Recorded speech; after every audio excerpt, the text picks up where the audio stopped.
ወይ ራይል በስማ ምን ልጅ አቃተኛ አንቺ እንዴት ይቻልሽው ነው አይለኝ የኔን ጊዜ አላስታውስም የኔ ልጆች ለኔ ሲሰጡ ራሱ እኔ ለነሱ ጠባቂ ሆኜ ነው ጌታ ይሰጠኝ ግን እነሱ ናቸው ለኔ የሚጠብቁኝ አሁን እናንተ በአንድ ጊዜ አራት ሆናችሁ አራት መንታ እንደሆናችሁ ታውቃላችሁ ማን ነገራችሁ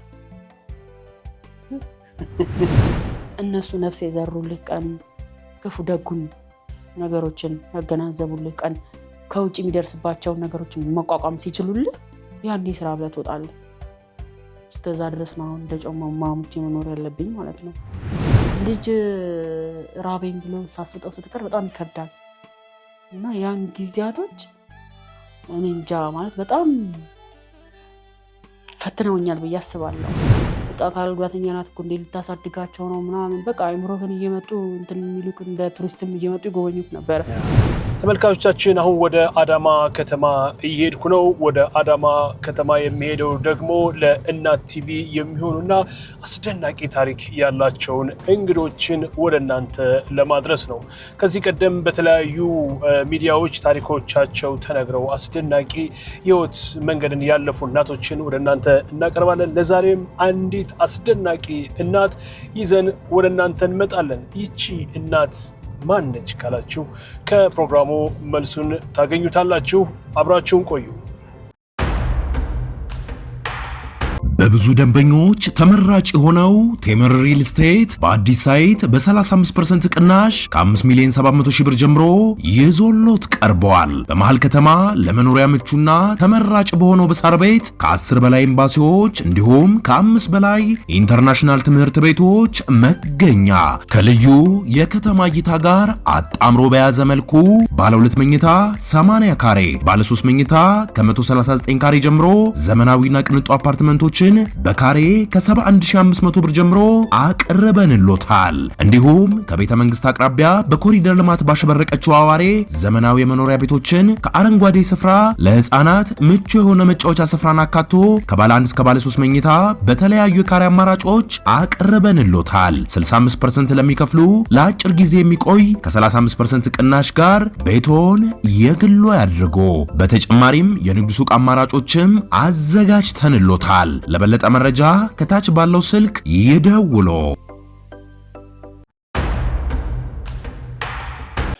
ሰላም ጤና ይስጥልን የተወዳችሁ ተመልካቾቻችን እንዴት ሰንብታችኋል እነሆ ዛሬም በሌላ አስደናቂ ታሪክ ወደ እናንተ መተናል የዛሬ እንግዳችን የዛሬ 10 ዓመት ገደማ በዚህ በአዳማ ከተማ አነጋጋሪ ዝነኛም ነበረች የዚህ ዋነኛ ምክንያቱ ደግሞ እንግዲህ በርካቶች በልጅ መባረክ በልጅ መታደል የሚሉትን ብሂል በአንድ ጊዜ አሳክታ በአንድ ጊዜ 4 ልጆችን በመውለዷ ነበር እነሆ ዛሬ ልጆቿ አድገው የ10 ዓመት ልጆች ሆነዋል እሷም አንድ ጨምራ የ5 ልጆች እናት ሆናለች እንግዳችን ራሄል እንኳን ደህና ቆየሽ እንኳን ደህና ቆየኝ እንዴት ነው እግዚአብሔር ይመስገን 10 ዓመት አስቆጠረ እስኪ ስለ ልጆች ንገሪን ጥቂት ነገር ያው እንግዲህ አሁን ልጆቼ አሁን እንግዲህ አስደናቂና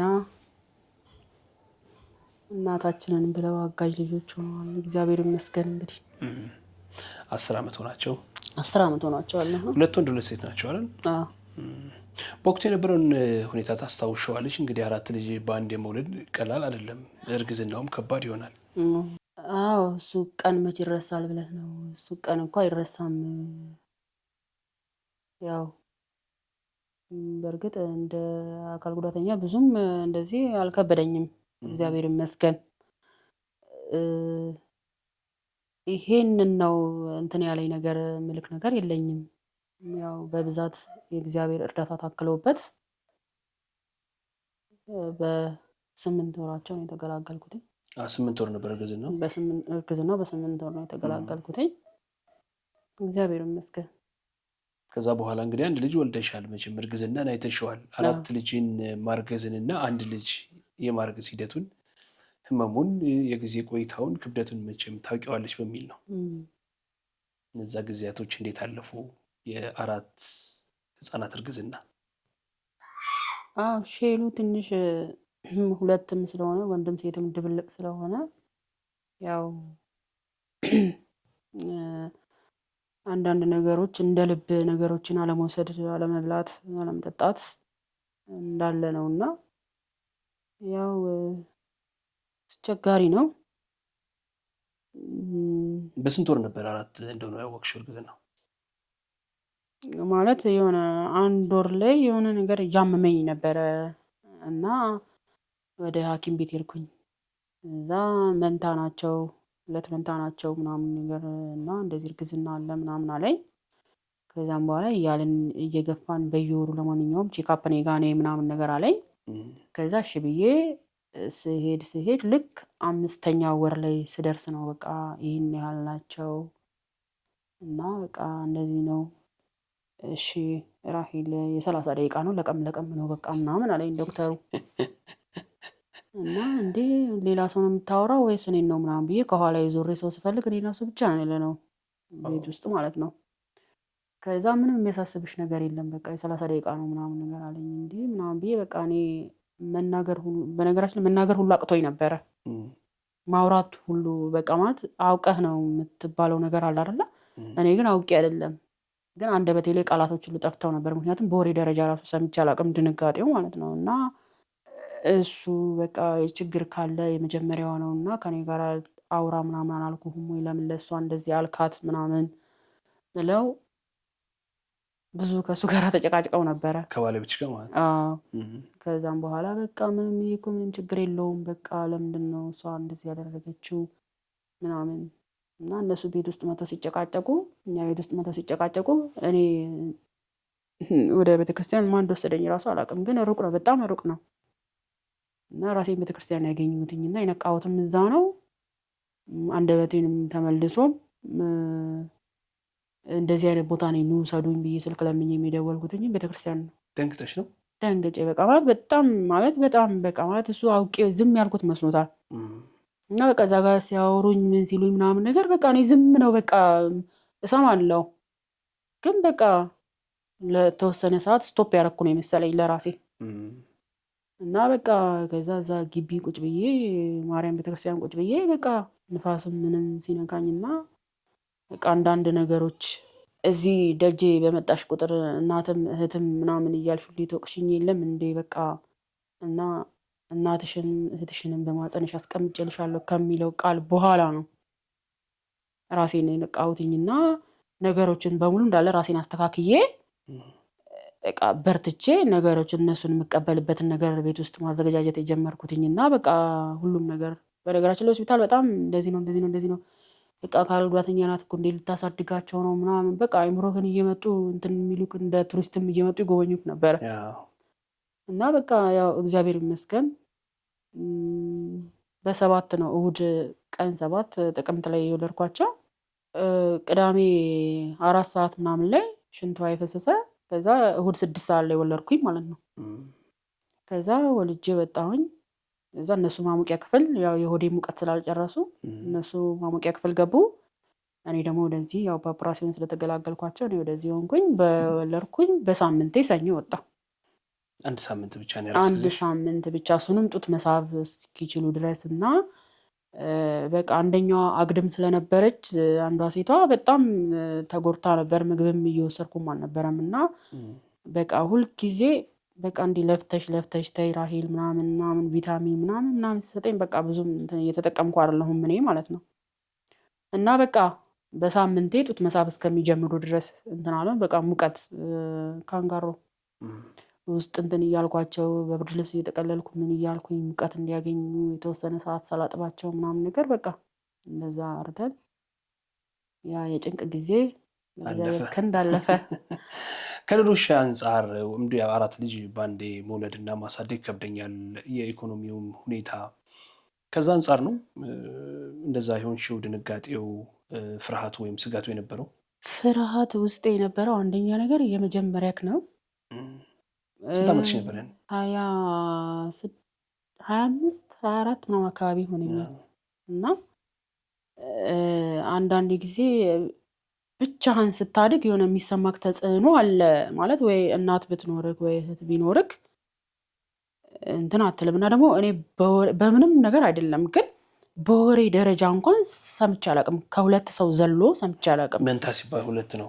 መንታ ሲባል በቃ ሁለት ነው የምሰማው እኔ እንጂ አሁን ለምሳሌ በእንደዚህ አይነት ደረጃ ምናምን እንደዚህ ምናምን አይደለም። በቃ በአጭሩ በቃ እኔ ራሴን እስከማውቅ ነገር ምናምን ዝም ብለሽ ነበር እኮ ለምንድን ነው ምናምን ሲሉኝ ዝም ብዬ ነበር እንዴ ምናምን እያልኩ በቃ ሹፈትም ይመስላል ለሰው። የምር ግን እኔ ለማውራት ፈልጋለሁኝ ግን ቃጥታለሁኝ ግን አላወራም፣ ቃላት አላወራም ከውስጤ እና በቃ ያለው ነገር በሙሉ እንዳለ እኔ እንጃ በሷ ስራ አለፈ ማለት እችላለሁ። እንግዲህ ቋንቋ 15 ዓመት 4 ልጅ ለመውለድ ወይ በ15 ዓመት ወይ ማን ሰው ይባል አንድ ልጅ የሚወልድ እንኳን ቤተሰብ ቢሆን በ12 በ10 ዓመት ውስጥ እነዚህ ልጆች ሊወልድ ይችላል። አንቺ ደግሞ 4 ልጆችን በአንድ ጊዜ ተገላገልሽ ወይም ወደ ቤትሽ 4 ልጆችን በአንድ ጊዜ አመጣሽ። እነዚህ ሁኔታዎች ከሌሎች ሰዎች ዘንድ የፈጠሩት ከቤተሰቦች ሊሆን ይችላል፣ በቅርብ ከምታውቂያቸው ሰዎች ሊሆን ይችላል። እንደው የሚያስገርሙሽ አስተያየት አልተሰጡሽም? እኔ ያስገረመሽ ነገር ካልከኝ ነገር ያስገረመኝ ነገር ሴቶቹ 2 እንደሆኑ አልትራሳውንድ ላይ አይታዩም ነበረ። ጾታቸው አይታወቅም። እመቤቴ ከመንገሯ በፊት ለእኔ አይታወቅም ማለት አይታዩም አልትራሳውንድ ላይ እና እልህ ይዘው ነበረ። የሚታየው ወንዱ ብቻ ነበረ እና በቃ ለምንድን ነው የማይታዩት እነሱ ምናምን እያለኝ በቃ በጣም እንትን ነበርና አንዷ ከፍ ትላለች፣ አንዷ ዝቅ ትላለች። ከፍ የምትለዋ እናትሽ፣ ዝቅ የምትለዋ እህትሽ። ሳያቸው ሲወለዱ ሳያቸው ራሱ ያስደነቀኝም እሱ ነው። እኔ ያስደነቀኝ እኔ የእመቤቴ ስራ ነው እንጂ ማለት ብዙም የሰው ልጆች ነገር አላስደነቀኝም። የገጠመኝም ነገርም የለም። ግን በቃ ሁሌ ሳያቸው ሁሌ ይገርመኛል ከፍ ዝቅ ማለታቸው። እስካሁን ድረስ ከፍ ዝቅ ናቸው። አንዷ ዘለግታለች፣ አንዷ አነስ ትላለች በቁመታቸው እና በቃ እሱ ነገር ሁሌ ለእኔ ልጆችን ባየኋቸው ቁጥር ወይኔ ምናምን እላለሁ። ያ ነገር ያስደንቀኛል ለእኔ። እንደ መንታ አይመሳሰሉም አይደል? አራቱ ደማቸው ብለዳቸው ራሱ አይመሳሰልም። የተለያየ የተሰበረውም 4 እንቁላል ነው የተሰበረው ማለት እንደዚህ እንትን እንቁላል አይደለም። አንድ እንቁላል ለ2 ምናምን አይደለም።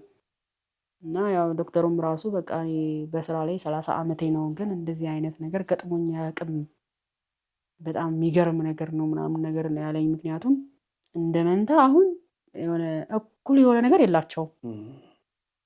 በነገራችን ላይ አሁን የመንትዮች እናት ነኝ ግን የመንታ ስሜቱ እንዴት ነው ብትለኝ አላውቅም እኔ። ምክንያቱም አንደኛ ደማቸው የተለያየ ነው፣ ሁለተኛ አንዱ ሲፈልግ አንዱ አይደለም። በመልክም በሀሳብም በሁኔታ በቃ የተራራቁ ናቸው። በሚጠይቁህም ነገርም ፍላጎታቸው የጋራ አይደለም። የየራሳቸውን ነገር ነው የሚያንጸባርቁልን። አንደኛው መተኛት ከፈለገ አንደኛው ይጫወታል። አንደኛው እንደዚህ ነው ከሆነ አንደኛው እንደዚህ ነው። በቃ ሲጀመርም የአራስ ቤት ጊዜው ነው። በቃ አንዴ ሲሰጣቸውም አንዴ ሲተኙም አንዴ በጣም የምታደርግላቸው እንጂ ከዛም በኋላ ትንሽ ከፍ ከፍ ካሉ በኋላ የየራሳቸውን ነገር መልክም ሲጀመርም አይመሳሰሉ።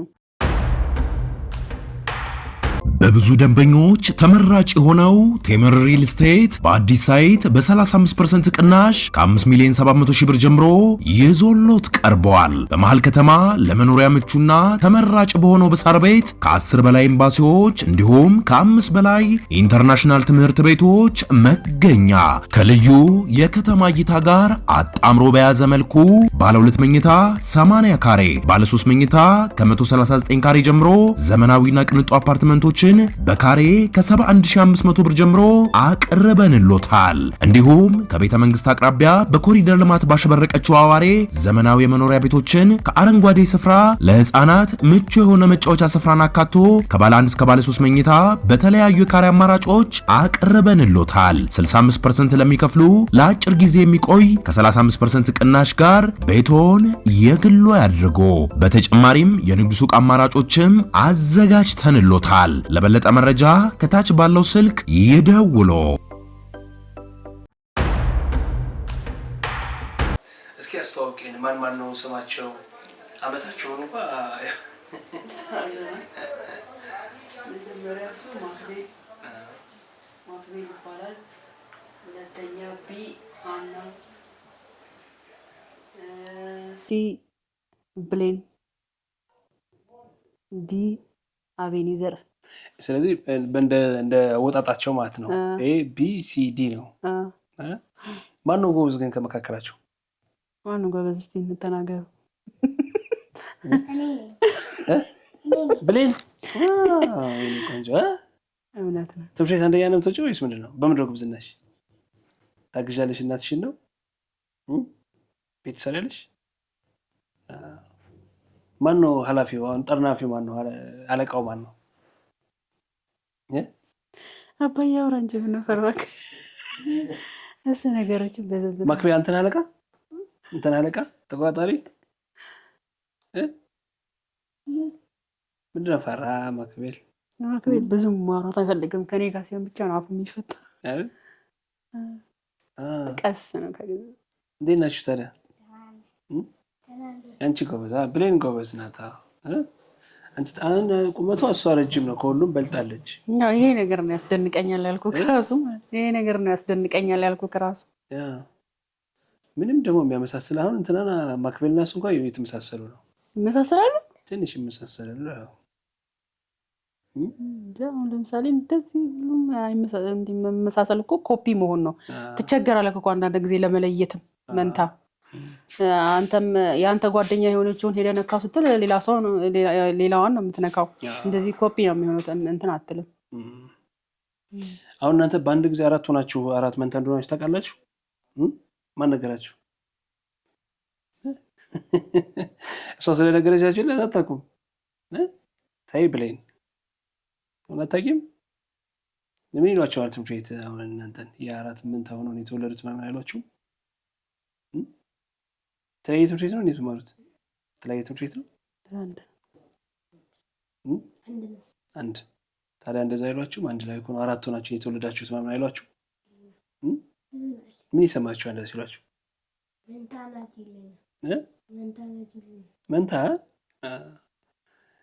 4 መንታ እኮ 2 ነው። እናንተ እኮ 4 ናቸው። 4 መንታ ሆነው ነው የተወለዱት አይደለ? ያ ደግሞ እናንተ ጎበዞች ናቸው አሉ። ከልጅነታችሁ ጀምሮ አላስቸገራችሁም። ያው ማሚስት ነገረኛ ነው። ከልጅነታቸው ጀምሮ አላስቸገሩም። በጣም ጨዋ ልጆች ናቸው አሉ። ናቸው ትረብሹን ቤት እናታችሁን ታግዛላችሁ? በምን ታግዛላችሁ? ሽንኩርት መክተፍ ማን ነው ጎበዝ? ሽንኩርት ሲከትፍ? ሁሉንም እኔ ነኝ እንጂ የምታየው ሌላ አንዳንድ ነገር ስጭ እንጂ ለእነሱ። ኧረ እነሱ አንቺን ማየት ነው ስራቸው። ሁላችንም እንችላለን ነው የሚባለው አይደል? እንደማየ ካልቻሉስ ምን ታደርጋቸው ታዲያ? እነሱ እንችላለን እኮ። ያው ፍጥነት አላት፣ የሆነ ነገርም አንደርስታንድ ቶሎ ለማድረግ ፍጥነት አላት። ለዛ ነው። ግን እሷ ነበረች የተጎዳችው። እሺ አሁን ታናሽ እህታችሁ ማን ነው የሚንከባከበው? 4ቱም ሁሉም እነሱ እስከሚመጡ ድረስ ብቻ ነው የሚይዛት። እነሱ ሲመጡ በቃ እናስተላልፋለን፣ እኛ ወደ ስራ እንገባለን። ትልቁ ከባድ ሊሆን የሚችለው የአራስነት ጊዜ ነው። ያወጡት 2 ነው። እነሱ ደግሞ ሲወለዱ 4 ሆነው ነው የተወለዱት። እንቅልፍ ማጣት አለ፣ አንደኛውን ማጥባት፣ ሌላኛውን ማስተኛት። እነዚህን ሁኔታዎች እንዴት አለፍሻቸው አንቺ? ማለት አሁን ለምሳሌ እንዲህ ነው ብለህ ስትናገርም ያው እንግዲህ እየወለደ ነው የሚያውቀው ነው የሚባለው። እኔ በቃ ማለት ያው ለምሳሌ እነዚህ ልጆች ሳሳድግ ይሄ ነገር ከብዶኛል የምልህ ነገር የለኝም። ለምን ብትለኝ እሱ እያገዘኝ ነው ጎዳናዎችን በሙሉ እንዳለ የተራመድኩትኝ። ምክንያቱም ሰው ያለ እናት ያለ እህት ያለ አንድ አይዞሽ ባይ 4 ልጅ አይደለም 1 ልጅም ይከብዳል ለመቆጣጠር። ስለዚህ ደግሞ ግዴታ እውቀት በሌለኝ ሰዓት እውቀት እየሆነ ያሻገረኛል፣ ሁሉ ነገሮችን ያሻገረኝ እሱ ነው። እና በብዛት መተኛት ነበር በቃ። እኔም ልክ እነሱ ሲተኙ ከጎናቸው የሚያስፈልጋቸውን ነገር በቃ ትራሱን አድርጌ ከትራሱ በኋላ ጦጧቸውን አስተካክላለሁ በተኙበት ሰዓት ላይ ማለት ነው። ጎን ለጎን እንደዚህ ድርድር አረጋቸዋለሁ። እኔ በፊት ለፊታቸው ነው የምሆነው፣ በዛው አልጋው ላይ እንደዛ ድርድር አረጋቸዋለሁ። እነሱ በተኙበት ሰዓት ላይ ልክ ገና ምናምን ብለው በቃ ሲርባቸው ሲነሱ ወዲያውኑ ጦጦ እሰጣለሁ። በዚህ ዙሪያ ላይ ደግሞ አባታቸውም አንደኛውን ሲጠቡ አንደኛውን ልብ እያደረገ እየሰጣቸው ነው። እና ይሄንን ተቸግሬያለሁ፣ ይሄንን ተማርሬያለሁ ምልክ ነገር የለኝም። ለምን ብትል የሱ ስራ ነው ብዙ ሰዓት የታየባቸው ማለት ነው። እንደዛ ነው።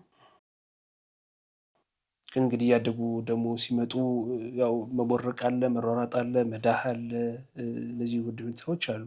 አንደኛውን መያዝ አንደኛውን መልቀቅ ያው ከአንድ ልጅ እንኳን ያስቸግራል ብዬ ነው ለመቆጣጠር። በተለይ ወንዶቹ ሁለት መሆናቸው እነዚህ ነገሮች አልፈተኑሽም? ተጅምሩም ሲሰጡኝም የሆነ ምን ልበልክ ወገንም አለኝታም ሆኖ ስለተሰጡኝ አሁን በርግጥ አንድ ልጅ በጣም በነገራችን ላይ የሌላውን እንደዚህ ምናምን ስታይ ነው የተደረገልክ ነገር በስመ አብ ይሄንን ጎዳና ላይ ነበርኩ ያለፍኩት ምናምን የሚያሰኝክ ገባክ? እና እኔ አሁን ዳዴ ሲሉ ምናምን በቃ ኤኒዌይ ሶኬቶች ቤት ውስጥ ሶፋ፣ ቴሌቪዥን በቃ ያለው ማለት ነው። ሌላ ነገር ምንም ኩተታኩተት ምናምን ነገር የለም። በቃ ቤቱ ሙሉ በሙሉ ለነሱ ተለቆላቸው ይጫወታሉ በቃ። እና እኔ የምሰራራውን ስራ ጠቅጠቅ አድርጌ ዘጋ ሰራርቼ እመጣለሁ። ለእነሱ የሚሆናቸውን ነገር ወዲያውኑ እያስገባሁኝ ይጫወታሉ በቃ። ማለት ይሄንን እንደዚህ ነው፣ ይሄንን እንደዚህ ነው፣ ይሄንን እንደዚህ ነው አይደለም።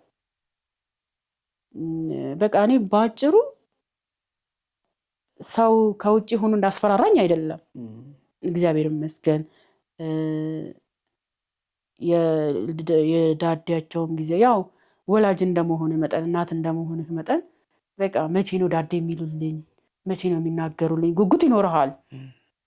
ግን ያው ሁሉንም ነገር ጊዜውን ጠብቆ በቃ እኔ እስከዛ የአራስ ቤት ጊዜ ይሄ ግግ ጥርስ ምናምን የሚባለውን ነገር ራሱ ምንም ነገር አላውቀው። ይሄ ወጌሻ ቤት ምናምን እንደዚህ ምናምን በቃ ማለት ሲሰጠኝም በቃ እሱ ለራሱ ዓላማ ስለሰጠኝ ሁሉን ነገር ሸፍኖልኛል ብዬ ያልኩህም ለዛ ነው። እኔ አሁን ልጆቼ ዳዴ ሲሉ እንዲያስቸግረውኛል በስመ አብ ምናምን ምልክ ነገር የለኝም።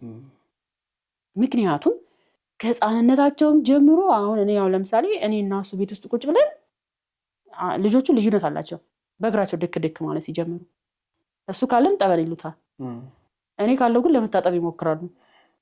እንደዚህ ናቸው በቃ። ማለት አንዳንድ ጊዜ ወገን ሲሰጥህ ወገን ታውቃለህ፣ ወገን በቃ ሲሰጥህ እንደዛ ናቸው። እና እኔ ልጆቼ ይሄንን እንደዚህ አድርገውኛል፣ አሰቃይተውኛል፣ እንደዚህ ብዙ ውጣ ውረዶች በልጆቼ እንደዚህ ዳዴ ሲሉ ተቸግሬያለሁ እንደዚህ ምናምን አልልህም። ምክንያቱም የእግዚአብሔርን ውለታ መሻር ይሆንብኛልና ማለት ነው። ስለዚህ ደግሞ እኔ ልጆቼ ወገኖቼ ብዬ ብገልጻቸው ይሻለኛል። የከበደኝም ከእንቅስቃሴ አንጻር ከሁኔታ አንጻር ለእኔ ከማዘንና ቅድም እንደገለጽኩልህ ነው። በቃ ቢያንስ እኔና እሱ ልዩነት አላቸው ልጆቹ ራሱ። ስለዚህ ደግሞ እኔ በዚህ ውስጥ እግዚአብሔርን ሳላመሰግን አላልፍም። ቅድም እያልሽ ነበር አንቺ በ6 ዓመትሽ በደረሰብሽ ሁኔታ ነው አካል ጉዳተኛ የሆንሽው እና አሁን ደግሞ እነዚህን 4 ልጆች ስትወልጂ የ4 ልጆች እናት ስትሆኚ በህፃንነታቸው የአንቺ ጣጣ እንዳይገጥማቸው እንዳንቺ እንዳይሆኑ በመስጋት እንደው የተለየ ጥበቃ የተለየ እንክብካቤ ለማድረግ አልሞከርሽም በህፃንነታቸው? ኧረ እሱ ሲጀመር የልጅነትክና የአንተ ነገር እስከሆነ ድረስ ጠባሳ ሁሌም ልብክ ላይ ይሄዳል። እኔ ሰራለሁኝ ግን ስራ ምንም ስራቶ ከጓደኞቼ ከሁሉ ነገር ራሴን አግልዬ ለልጆቼ ነው ጊዜ የሰጠሁት እኔ ላይ በደረሰው ነገር በዛ አንጻር ማለት ነው። እና በቃ ልጆቼን ከጠዋት እስከ ማታ ማኔጅ እያደረኩ ሙለው እኔ ነኝ በቃ። ምክንያቱም ይሄን ነገር ትቼ ይሄ እንደዚህ ቦታ ሄዳለሁ ምለው አይደለም።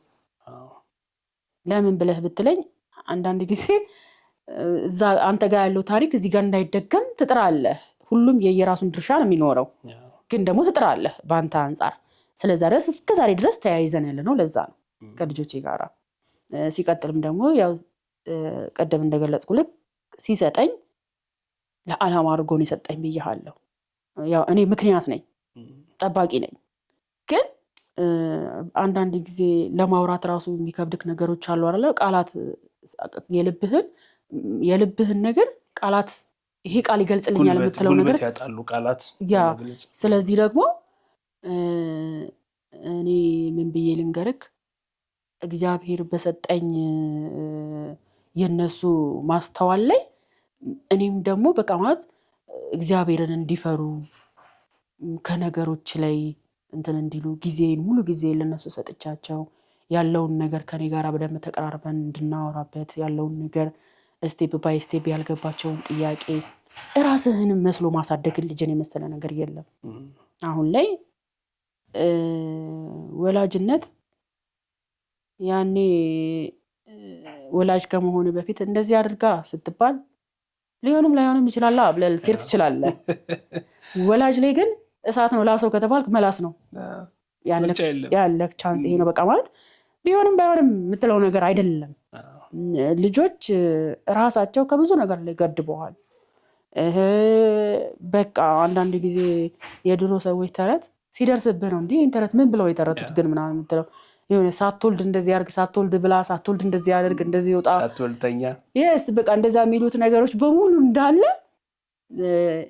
ይገርመኛል። ምን ሲሉ ነው ግን የተረቱት ግን ምናምን ላለው ለምን ልጅ በቃ ኦፕን ያንተን ነገር ትተህ በቃ ኦልሬዲ እነሱን የምትቀርጽበት እነሱን የምታይበት ነገር ነው በቃ ሙሉ በሙሉ የሚታይ። ይሄን ነገር እንደዚህ ላርግ ብለህ ስትል ያን ነገር ኧረ ቢቀርብኝ ይሻለኛል ይሄ ነገር ይቅደም በቃ ራስህን ግድል አድርገህ ለልጆችህ የምትኖርበት ነገር ነው። እና ነው ለአቅመ አዳም ከደረስሽ በኋላ ህልም ይኖርሻል እንደ ሴት እናት ሆኜ ይሄን ያህል ልጅ ወልዳለሁ፣ ይሄን ያህል ልጅ ቢኖረኝ፣ ወንድ ይሄን ያህል ሴት ይሆን ያህል የሚል ህልም ይኖራል መቼም። ያንቺ ህልም ምን ነበረ በልጆች ረገድ? ያው ሃይላይት ያው እቃቃ ምናምን ስትጫወት ህፃን ሆነ ያው የህፃንነት አይምሮ ነው። የህፃንነት አይምሮ ያው በቃ ራሄል ስንት ልጅ ነው ያለሽ? አንተ ይሄን ያህል ልጅ ነው ያለክ፣ እኔ ይሄን ያህል ልጅ ነው ያለን የምንባባለው። እኔ በቃ 4 ልጅ ነው ያለኝ፣ 2 ሴት 2 ወንድ እላቸዋለሁ እንጂ ኤኒዌይ የሆነ በራሴ አሁን ነፍስ ከዘራው ካደኩ በኋላ ቅድሽ ምናምን የሚለው ነገር ሰርቼ ራሴ ማሸነፍ ነው የምፈልገው። የመውለድ ሀሳቡም አልነበረሽ? እና የትዳር ሀሳብ ራሱ የለኝም። ይገርማል። በፍጹም አልፈልግም። የማልፈልግበት ዋና ምክንያቴ ብዙ የሚቀየሩ የማህበረሰብ አመለካከታችን አሉ። እነዛን ነገሮች መቀየር ነው የምፈልገው። ሀገሬ ላይ ድሃ ማለት አልፈልግም። በቃ ማለት መስራት ነው በቃ ረግጬ መስራት ነው የምፈልገው በቃ። እና አንዳንድ ጊዜ አንተ የምታስበው ህልምና ህይወትን እግዚአብሔር የፈቀደልን ህይወት የምትኖርበት መንገድ የተለያዩ ናቸው። እና የሆነ ሰዓት ላይ ለምን ብዬ ራሱ በጣም ብዙ ጥያቄ ጠይቅ ነበረ። ለምን ይሄ ነገር ለምን አልሆነም? ለምንድን ነው ምናምን ለምን እናትም አባትም ስለሌለኝ ጠንክሬ ተምሬ የሆነ ነገር ላይ መድረስ የሆነ ነገር ላይ ህልሜ ነበረ። በቃ መስራት ነበር የምፈልገው ባይዘው በቃ በምንም ይሁን በምንም በቃ መስራት ጠንክሮ መገኘት በቃ አይቻልም የተባሉትን ነገሮችን በቃ ጠንክሬ ቆሜ ማለፍ ነበር የምፈልገው። ግን በቃ ያው አንዳንድ ጊዜ እንደዚህ ነው ሳትል አንዳንድ ጊዜ ፊትህን ወደ እግዚአብሔር ስትመልስ ለበጎ ነው የሚባሉ ነገሮች አሉ። እንደዛ ብዬ አሁን ላይ ልጆቹ ትንሽ ስንት ዓመታቸው መሰለክ? 9 ወራቸው ላይ ከዛ በፊት በቃ ለምን አግሮምራሚ ሰው ነበርኩ። በቃ አግሮምራማለሁ ለምን በቃ እኔ እኮ መስራት ነበር የምፈልገው ለምን ይሄ ነገር ይሆናል ምናምን እል ነበረ። እና 9 ወር ክትባታቸውን ላስከተብ ሆስፒታል ሄድኩኝና እኔ ከመውለዴ በፊት ነበረች እና እንግዲህ ያለንበት ሆስፒታሉ ኃይለማርያም ሆስፒታል ይባላል እና ቆርቆሮ ነው ማረፊያ። እንግዲህ ኦፕራሲዮን ሆነ ወልደክ ልጆቹ ማሞቂያ ክፍል ከገቡ አንተ ማረፊያ ቆርቆሮ ነው። በዛ ላይ ሙሉ ቅዝቃዜ ነው፣ ይከብዳል። እና እኔ ከመግባቴ በፊት እሷ እዛ 2 ወር ነበረች። እኔ ለ1 ሳምንት ነው ቆይቼ ወጣሁትኝ። ከዛ እኔ ልጆቹን እቤት ገብተን ምን ብለን ምናምን 9 ወር ሆናቸው ተመልሼ ሲሄድ አገኘኋትኝ እና የማይሆን ማለት ልጁን ድንገት ነው ማየትም አልፈለኩም ነበረ። ድንገት ራሄል ምናምን ብለው ጠርተውኝ ዞር ብዬ ከዛም በኋላ ማን ነው ምናምን ብዬ ውስጥ ገብቼ ሳይ ድንገት ሳላስበው ዞር ብዬ ልጁን አየሁትኝና ይኸውልሽ እንደዚህ ሆንኩኝ እኮ ምናምን ስትለኝ ልቤ በጣም አዘነ። እና ያቺ ጥሪ ያቺ ሴት እጅ ማየቴ ልጁን ማየቴ ያለኝን ማጉረምረም አነሳው። አመለካከትሽን ቀየረው። 9 ወር አይደለም እኔ ለሳምንት እንዴት እንደሆንኩ ነኝ የማውቀው። ብርዱ በዛ ላይ በቃ ስጋቱ በቃ እዛ ጋር ቤቢ ራሄል ቤቢ ምናምን ስትባል በቃ በየቀኑ በካርቶን ሬሳ ይወጣል። በቃ ጭንቀቱ ያለክ ነገር ይደበላለቅብሃል። በቃ ወይኔ ዛሬ በቃ ሞቱብኝ፣ ዛሬ በቃ እንደዚህ ሆነብኝ ምናምን የሚለው ነገር ውስጥ በቃ ማለት በነገራችን ላይ ያራስ ምናምን ያስረሳሃል። በቃ ማለት ሌላው ላይ የሚደርሰውን ነገር ስታየው በቃ የምትጠራው እኮ አጥባ ነው፣ በቃ አጥባ ነው። ግን በቃ የሆነ ሰው ስም ከተጠራ በቃ እናቶች በሙሉ እዛ ጋር ያለን እናቶች በሙሉ እንዳለ በቃ እኔማ ዳር ላይ ነኝ በቃ እንዲህ ብዬ ነው በቃ ማለት እሱ ልጆቹን እንዳታይ እና እኔ ያለውን ነገር እንከባከባለሁኝ እና እሷ ራሷን ታገግም ካይቻቸው ጡቷ ይደርቃል ምናምን ብሎ እንትን ብሎኝ ነበር። እንዳላይ ነበረ ያው የሲስተሮች ትእዛዝ ነው ምናምን ተብሎ እንዳላይ ነበር የሆነው እና በቃ ስላላየኋቸውም በቃ በዚህ ገብቶ ምናምን ወይኔ አይገርምም የከሌ ልጅ እኮ ሞቶ ወጣ ምናምን ሲሉ ወይኔ መብርሃን እንደው አደራሽን እንደው ሸፍኝኝ እንደው ሀዘንም እንደዚህም እንዳታስገቢ ቤቴ ምናምን እያልኩ ውስጤ በቃ ያ ነበር ጭንቀታችን። እና በቃ ጤነኛ ልጅ ደግሞ ይዤ ወደ ቤት ይዤ ስገባ ደግሞ ለምን ያው ማራት እኔ መማር ነው የምፈልገው መስራት ነው የምፈልገው በዚህ ለምን ብትል ከሌ ጠብቅልኝ ብለህ የምትሄደው ነገር አይደለም። ሁሉም የራሱን ህይወት ይኖራል። እውነት ነው። አንተ ደግሞ አንድ ልጅም ይከብዳል ጠብቅልኝ ብለህ ለመሄድ የዛውም ስራ ለመስራት ሁሌ ይከብዳል። የራስህም ሰው አይችልልህም ያንን ነገር ማለት ነው። የራሱ ህይወት ስላለው ማለት ነው። እና ምን ልፈልጌ ነው ለእኔ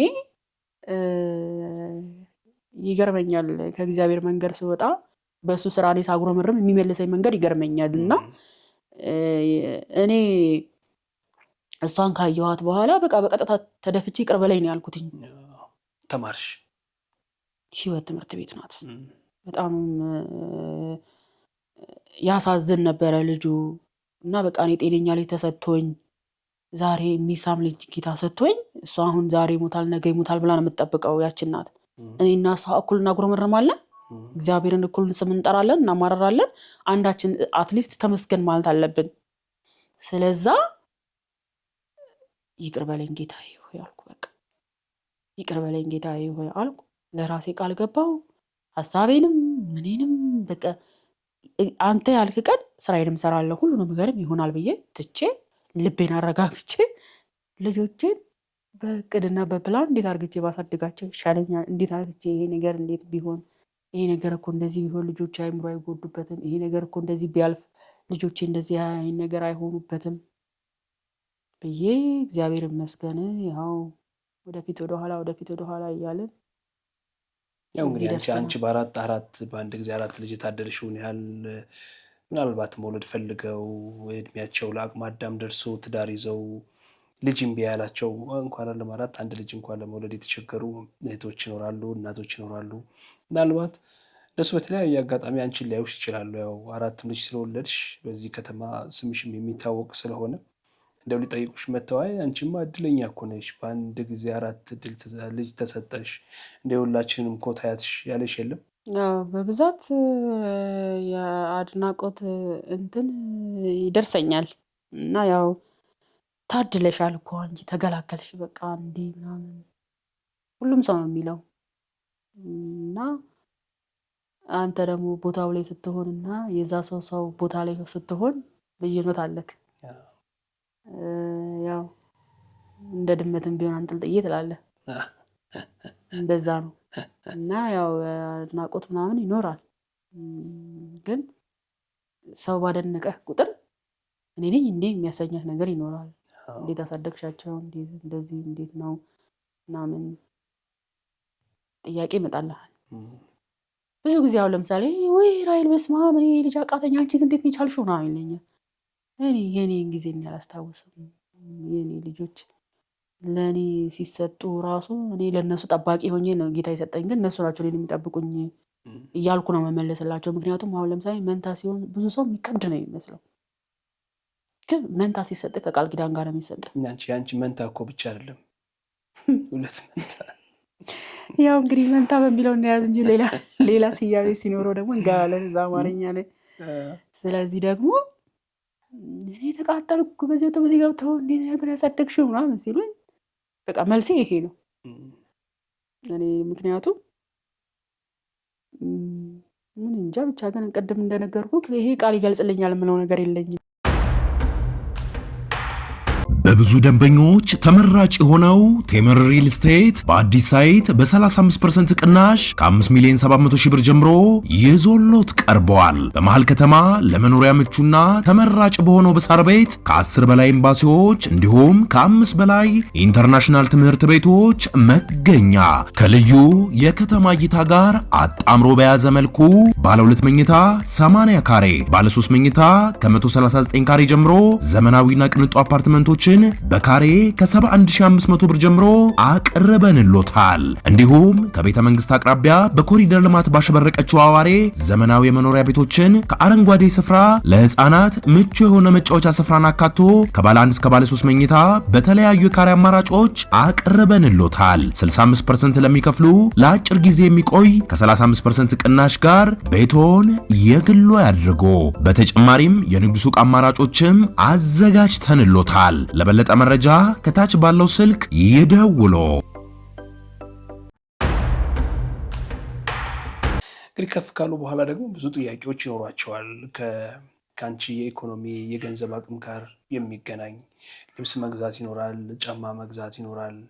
የአንቺ የገንዘብ አቅም ወይም የኑሮ ሁኔታ ደግሞ ለሁሉም ለ4 ልጅ ባንዴ ያን ለማድረግ የማያስችል ሊሆን ይችላል። እነሱን ነገር እንዴት አስኬቻቸው? እኔ አሁን ቅድም እንደገለጽኩልክ ራሴን መስለው ብዬ ስልክ እኔ አሁን ልጆቼ ትምህርት ቤት ሲሄዱ ብቻ ነው ከስራ የሚወጡት። ከዛ በተረፈ ከስራ አይወጡም። ኤኒዌይ የሌላ ሰው ነገር አያዩም ማለት አይደለም፣ ግን ያንተን የኑሮ ሁኔታ ይሄ ነገር እንደዚህ ነው ሲሉ ይሄ ነገር ሲኖረኝ እንደዚህ እናደርጋለን በሚለው ነገር ነው የምንወያየው። እና ደግሞ በቃ ማለት እኔ ልጆቼ ብዬ የምልክ እንደ ልጅ ይህን ነገር ካልገዛሽ ይህን ነገር ካላወጣሽ ልጆቼ ጥያቄ አያውቁም ስለ ያ ነገር የጠቀመኝ የስሬ አርግቼ ልጆቼን ጊዜ ሰጥቼ ማሳደግ ይጠቅሞኛል ብዬ አስባለሁ። ለምን ብትል ብዙ ጊዜ የቤተሰብን ክብደትና ቅለቱን እንዳሳዳጊነትህ ይወሰናል። ቤተሰብ ማለት ለአንተ ምን ማለት ነው ተብለህ ስትጠየቅ የምትመልሰው ማለት ነው።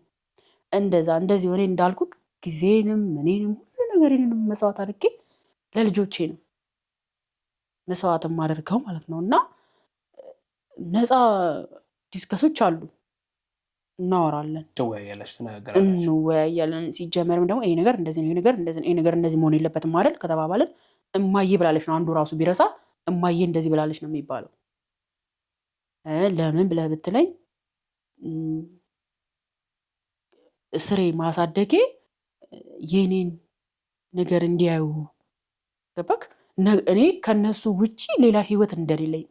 በነገራችን ላይ እኔ ለነሱ ጎሏቸው እኔ ልብስ አያምረኝ፣ አካሌን መሸፈኛ ካገኘው በቃኝ። አሁን እንደዚህ እንዳየኸኝ ማለት ነው። አካሌን በቃ መሸፈኛ ራቆት መሄድ ምንችስ አይቻልም አይደለም። አካሌን መሸፈኛ ካገኘው በቃኝ። ለምን ብትለኝ ከኔ ይልቅ ልጆች ያጡትን ነገር ነው ማስበው። ያመኛልም ያንን ነገር ልጆቼ በጥልቀት እንዲረዱኝ አድርጌያቸዋለሁ። ለምን ካለኝ ኤኒዌይ ለነሱ ነው እንጂ ሌላ ለምንም ነገር እንደማይሆን ያውቃሉ ልጆቼ። እና ይሄ ነገር መቼ ነው እንደዚህ የሚሆነው ነው እንጂ ማዬ እንደዚህ አውጪ ማዬ እንደዚህ። እኔ እንደውም አንዳንድ ጊዜ ደነግጣለሁ ራሴ። እኔ ተስገብግቤ 6 ሰዓት ሻርፕ ግዴታ ምሳ መብላት አለባቸው ብዬ ራሴ ጨናነቃለሁኝ እንጂ ማዬ ርቦናል ትምህርት ስዮ በዚህ ወጥተው እዚህ ገብተው ምናምን አያውቁም። አሁን በቃ ድንገት በሆነ አጋጣሚ ወይ ሰው ልጠይቅ ወይ የሆነ ነገር ሲሆን ትሄዳለህ ካለ ሰው ጋር ስትገናኝ ትደነግጣለህ። አንተ ጋር ያለመድከው ነገር ነው እና በቃ ቅውጥ ምናምን እንደዚህ ካልሆነ ምናምን ለምንድን ነው በእንደዚህ አይነት መጠን የሆነው ግን እላለሁ ለራሴ በሆዴ ነው ራሴን እንታዘበው። ለምን ብትል የሰው ህይወት ላይ እኮ ደግም አለ ክፉም አለ። ዛሬ ቀጥተኛ መንገድ ያሳየኸውን ነገር እኮ በኋላ እጥፍ የሚባለው መንገድ ላይ ስትደርስ ልጅህ አልታጠፍም ብሎ ቢልክ ሂድ አንተ በዚህ ጋር በዚህ ጋር የሚሄደው የምትባባል አይከብድም? የማይሆን ነገር። ስለዚህ ደግሞ እኔ ልጆቼ ስራ አድርጌ ጊዜንም ምንም ሰዓት አድርጌ ማሳደጌ ይረዱኛል። ሲኖረን እናደርጋለን አይደል? አሁን እናደርጋለን። ትምህርት በውድድር ነው። እዚህ ቦታ ላይ ከሄዳችሁ ይሄ ነገር እንደዚህ ነው፣ በጣም ወረደም ያን ነገር አደርጋለሁ። ለምን? ለነሱ የአእምሮ ግንባታ ስለሆነ በማወዳደር ነው ትምህርት ራሱ። ተከበለጥ ይደረግልሃል፣ አንቺ ከበለጥሽ ይደረግልሻል ያልሽ። አይ ከኔ ጋር ቁጭ ብሎ ማውራት ራሱ የፈለገ ሰው ራሱ አንደኛ ወጣ ልጅ ነው። ውድድር እንደ ሽልማት ነው የሚቆጠረው። አዎ እኔ ያው ለምሳሌ በአመት አንዴ እሱንም መስመር ሲስቱ ዱላ ማነሳው። ኤኒዌይ በውድድር ነው ማወዳደራቸው። እኔ ጋር መጥተው ቁጭ ብለው ይሄ ነገር እንደዚህ ነው ብለው ማውራት ከፈለጉ ራሱ ነው እንዴ ይሄ ነገር እንደዚህ ነው እንዴ? እስቲ ውጤቱ ይታይ፣ እስቲ ደግሞ ያለውን ነገር እንየው፣ ውጤቱ ላይ እንየው፣ ጥናት ላይ እንየው። ምን ያህል ተቀብለሃል አልተቀበልሃል፣ ምን ያህል ራስህን ለውጥ አድርገሃል አላደረግክም፣ ይሄ ነገር ይደረጋል እንዴ? አይደረግም። ጥፋት ነው ጥፋት ነው፣ ይደገማል አይደገምም፣ አለቀ። እነሱም ያችን የሚፈልጉትን ነገር ነው በሚፈልጉት ነገር ስለሆነ የምትይዛቸው፣ እነሱም ያችን ነገር ለማድረግ በቃ እንቅልፍ የለም። ያችን ነገር በብልሃት ነው ያሳደግሻቸው። አሁን አካል ጉዳተኛ ነሽ፣ እንደ ፈለግሽ ተንቀሳቅሰሽ መስራት ይከብድሽ ይሆናል እና በተመሳሳይ መልኩ ደግሞ አሁን እነዚህ ለተፈጠሩ ልጆች የሚፈልጉትን ነገር ማሟላት በምን መልኩ ነው? ወይስ የሚያግዝሽ ሰው አለ? ከዚህ አንጻር ነው የትምህርት ክፍያ ይኖራል፣ ልብስ ይኖራል፣ ዩኒፎርም ይኖራል፣ ደብተር ይኖራል። እነዚህ ሁሉ ደግሞ በአንድ ጊዜ 4 ልጆች ናቸው። ተጨማሪ 1 ልጅ እንደወለድሽም ነግረሽኛል። እና እነዚህ ህጻናት እና ያው ቅድም ነግሬሃለሁ፣ ብቸኝነት ራሱ የሚያመጣበት ተጽዕኖ አለ ብያለሁ። በነገራችን ላይ እኔ እሱ መንደር ሂጂ ቁጭ ብዬ ቡና መጠጣ ሰው ራሱ አይደለሁም። በቃ እኔ ወደዛ ወደዚህ ብዬ ስራ የመስራቱ የቤት ስራ ሲባል ብቻ በአጠቃላይ የቤት ስራ ሙሉ በሙሉ ድፍን በሙሉ እየሰራው ነው የምኖረው። ያው አንዳንድ ጊዜ ያው ቀንም ቢያልፍብህ ምንም ቢደረብብህም ወሩ ቢደረብብህም ምን ብትልም እሱ ያው የቀን ስራ እየሰራ ይገባል። ግን የቤት ስራ ምናምን ማንም የሚያግዘኝ የለም። ራሴ ነኝ ሁሉም ነገር። እሱ በውጪ እኔ በቤት ያለውን ነገር በሙሉ እንዳለ እየሸፈንኩ እላለሁ። በቃ አንዳንድ ጊዜ እንደ የጤና ችግር ምናምን ወያም ወይ ምናምን ከሆነ እሱ ገብቶ ይሸፍንላቸዋል ያለውን ነገር ሰራርቶ። እሱም እንደዚህ እንደ ወንድ ገብቶ እንደዚህ ቁጭ ምናምን ነገር የለም። ይረዳኛል፣ ያግዘኛል። ያለውን ነገር ተጋግዘን ነው የምንሰራው ማለት ነው። እና በቃ አካል ጉዳተኝነቴ ልጆቼን ከማሳደግ የገደበኝ ነገር የለም። ይህንን ነገርም አሻራ ጥሎብኛል። ይህን ነገር እኮ አልሰራም የምልክ ነገር የለኝም። ያው ጤነኞቹ በ30 ደቂቃ የጨረሱት ከሆነ እኔ ያው በ1 ሰዓት ጨርሳለሁ ማለት ነው። እንደዛም ቢሆንም ልጆቼን ግን አላስረብም፣ አላስጠማም። ከንጽህናም ከምንም ባይዘዌ ልጆቼ የአካል ጉዳተኛ ልጆች እንዲባሉ አልፈልግም። ለዛ ነው መስራት የምፈልገው። ለዛ ነው በቃ የሚጠይቁኝን ጥያቄ በሙሉ እንዳለ እየመለስኩ ለልጆቼ መኖር የምፈልገው። እና አሁን ላይ ማንም ስለሌለኝ በቃ ቤት ቁጭ ብዬ ልጆቼ ማሳደግ ነው። እነሱ ነፍስ የዘሩልህ ቀን ክፉ ደጉን ነገሮችን ያገናዘቡልህ ቀን ከውጭ የሚደርስባቸውን ነገሮችን መቋቋም ሲችሉልህ ያኔ ስራ ብለህ ትወጣለህ። እስከዛ ድረስ ነው አሁን እንደ ጮማ ማሙቼ መኖር ያለብኝ ማለት ነው። ጥያቄ ይዘው አይመጡም? አሁን ስለ አንቺ ስለ እናታቸው ከጓደኞቻቸው ወይ ከትምህርት ቤት አይመጡም? ማለት ጥያቄ ራሱ የላቸው። ይሄ ነገር እንደዚህ ነው፣ ይሄ ነገር እንደዚህ ነው የለም። እኔ አሁን ትምህርት ቤት ምናምን ነገር እንደዚህ ምናምን ማየ ትምህርት ቤት ነኝ በቃ ማለት ትምህርት ቤት ሄዳለሁ፣ አደርሳቸዋለሁ፣ እመጣለሁ። ሲሄድም ሂጅ አመጣቸዋለሁ፣ እንመጣለን። ግን በቃ ይሄ እንደዚህ ጥያቄ ምናምን ነገር እንደዚህ የሆነ የሰውን ሕሊና የሚጎዳ ክፉ ነገሮች ላይ ብዙ እምብዛም ናቸው። እንዲህ አስተውለው አንተን የመስማት እንትንም የላቸውም። እና እዛም አላቅም፣ ያው የልጅ ጋር የሚወራ ነገር አላቅም፣ ከነሱ ጋር አሉልም። ግን እኔ ጋር ቤት አምጥተው ይሄ ነገር እንደዚህ ነው፣ ይሄ ነገር እንደዚህ ነው የሚሉኝ ነገር የለም። የሚጠይቁኝም የት ነው የተወለድሽው፣ የት ነው ያደግሽው፣ እማዬ አንቺ ልጅ ሆነሽ እንደዚህ ጎበዝ ነበርሽ ወይ፣ እንደዚህ ነበርሽ ወይ፣ አሁን እንደዚህ ይደረጋል እንዴ ምናምን ካልኳቸው እማዬ አንቺ ልጅ ሆነሽ እንደዚህ ታደርጊ ነበር እንዴ ምናምን፣ ይህን ጥያቄ ነው የሚፈልጉት። ለምን እኔንም አስገብተውኝ ከእነሱ ጋር መወዳደር ይፈልጋሉ። እኔ ልጆኜ እንደዚህ ነበርኩ፣ እናቴን አላቃጥልም፣ ለእናቴ እንደዚህ ነበርኩ ምናምን ብዬ መቃበል በሱም በእኔም የልጅነታችንን ነገር ነው መስማት የሚፈልጉት። የሚጠይቁኝም በብዛት እሱን ነው። ከዛ ማየኛ ልጆች ሆነ እንዴት ነበረ እንደዚህ ሆኖ እንደዚህ ሆኖ እንደዚህ ሆኖ እንደዚህ ሉናል እኮ ምናምን ሲሉኝ አዎ ይሄ ነገር እንደዚህ ነው፣ ይሄ ነገር እንደዚህ ነው ብዬ አስረዳቸዋለሁ እንጂ ስለ እኔ አንድ ቀን ይሄ ነገር እንደዚህ ነው ምናምን ጠይቀውኝ አያውቁም። እንግዲህ ወደ ትምህርት ቤት መሸኛቸው ከሆነ 4 ልጅ ይዘሽ ነው የምትሄጂው።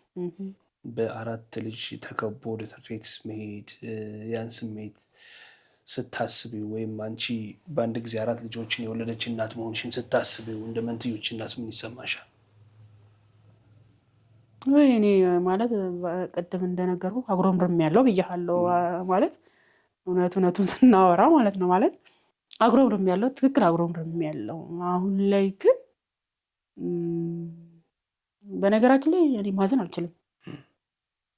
በቃ የሆነ ነገር ለምን ቤት ውስጥ አልኖረም ምናምን ብዬ ሳዝን እንዳዝን አልደረግም። ፋታም የለኝም ጊዜም የለኝም። የሆነ ነገር በቃ ከፍቶኝም የሆነ ነገር ከሆንኩም ራሱ በቃ ለምን ብቻህን የምትሆንበት ፓርት አይፈለግም በልጆቹ ጋር በቃ። እና እኔ ዋናው ነገር ልልክ የምፈልገው ነገር እንኳን ወለድኳቸው የሚያሰኝ ጊዜቶች መጥተዋል። አሁን እንኳን ወለድኳቸው ስልክ በቃ የሆነ ነገር ሲሆን መስራት ይፈልጋሉ። ባየ ይሄ ነገር እንዲህ አናወራም። እኔ አሁን ለምሳሌ ውስጥ ገብቼ ሽንኩርት ምናምን ካነሳው እነሱ መክተፊያና ቢላዋ ስራ ያመጣሉ። ሴቶቹ ጾታ ልዩነት የለን። በነገራችን ላይ እኔም ሳድግ የጾታ ልዩነት የለንም። እኔም ማለት አሁን ላይ የጾታ ልዩነት የለኝም። ወንድ እንደዚህ ቦታ ነው፣ ወንድ እንደዚህ ቦታ ነው የለም። ለሰው ልጅ የትም ይሁን የትም ስታንድ ባይ መሆን አለበት። ምክንያቱም ህይወት የት እንደምታደርሰው አያውቅም።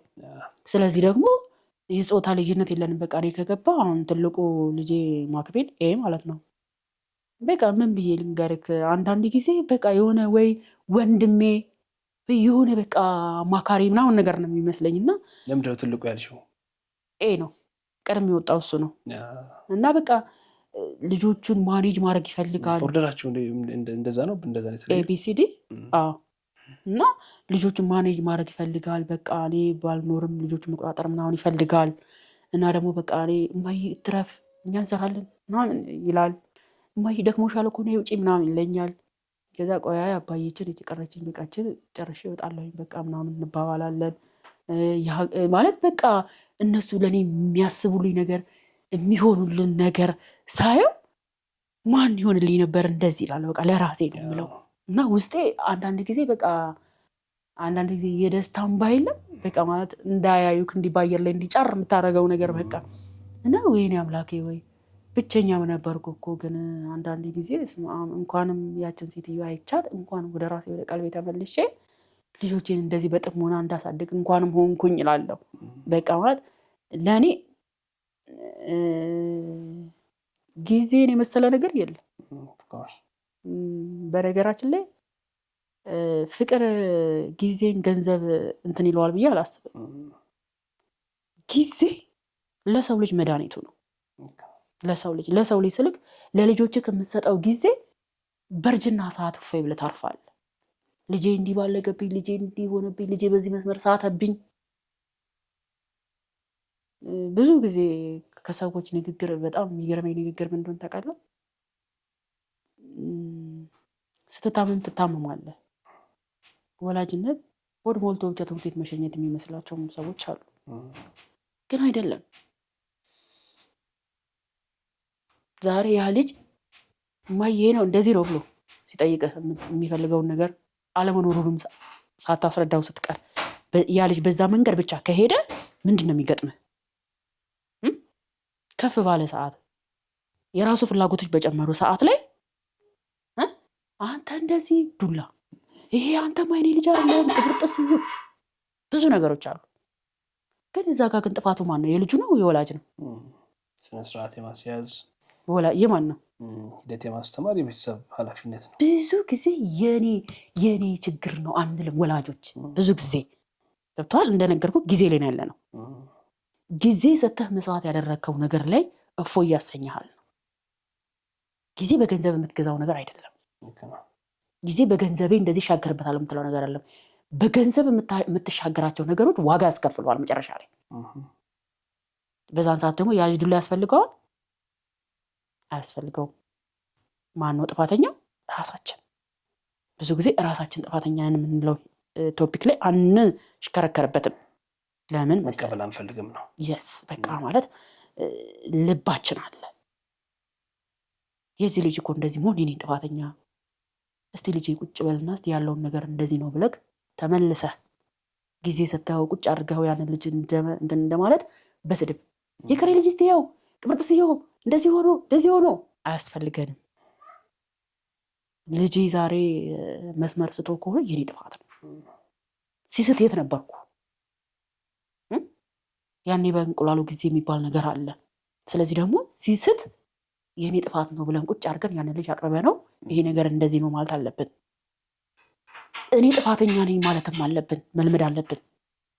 አሁን ለምሳሌ እንደፈለግ መሆነክ ወላጅ ነኝ መሆን አትችልም ብያለሁ። ወላጅነት ቢሆንም ባይሆንም ብለህ የምታልፈው ብያለሁ ቅድም። ወላጅ ስትሆን ግን ያ ጥያቄ ጭራሽ የለም። እሺ ነው በቃ። ለምን ብትል እፈልገዋለሁ አልፈልገውም ጥያቄ የለም። እዚህኛው ለነሱ የሚጠቅም ነገር ሆኖ ካገኘኸው እንደነገርኩ እሳትም ቢሆን ላስ ከተባልክ ላስ ነው፣ መቀጠል ነው። ማጉረምረም ምናምን ነገር አይፈቀድም። ስለዚህ ምልልክ ፈልጌ ነው ጊዜ የሚባለው ነገር ነው።